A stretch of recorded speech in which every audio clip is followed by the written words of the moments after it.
महापालिकांच्या निवडणुकीमध्ये मतदानाआधीच महायुतीचा गुलाल। भाजपचे सर्वाधिक 11 उमेदवार बिनविरोध, शिंदेंचे 6 तर अजितदादांचे 2 उमेदवार विजयी।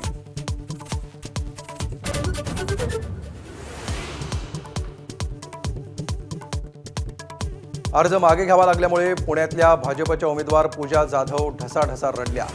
पहलगाम हल्ल्यावरून भाजपवर टीका करूनही उमेदवारी मिळाल्यामुळे पूजा जाधव झाल्या होत्या प्रचंड ट्रोल।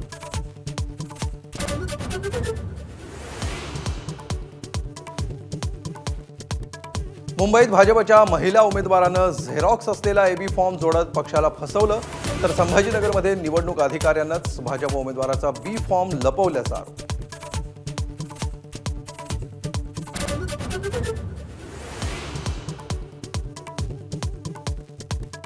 नाशिकमध्ये तिकीट वाटपावरून भाजपमधला वाद पेटला। गहाळ झालेले 4 एबी फॉर्म बडगुजर यांच्याकडे।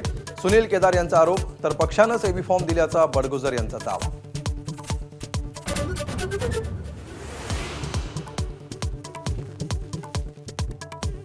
पुण्यात तिकीट वाचवण्यासाठी शिंदेंचे उमेदवार उद्धव कांबळेंनी गिळला दुसऱ्या उमेदवाराचा एबी फॉर्म। राग आल्यामुळे एबी फॉर्म फाडला। कांबळेंचं स्पष्टीकरण, एकनाथ शिंदेंनी काढली खरडपट्टी।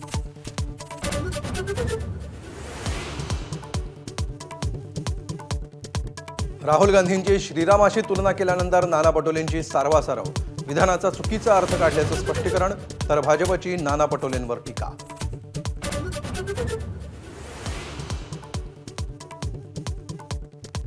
साताऱ्यात ग्रंथदिंडीनं 99व्या अखिल भारतीय मराठी साहित्य संमेलनाला सुरुवात। संभाजी कादंबरीवरून संभाजी ब्रिगेडचं विश्वास पाटलांविरोधात आंदोलन।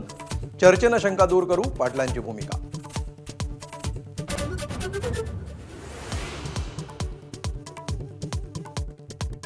पंढरपुरात भंग पावलेल्या देवतांच्या 37 मूर्ती विठ्ठल मंदिर बदलणार। जुन्या मूर्ती संग्रहालयात संरक्षित ठेवणार असल्याची माहिती।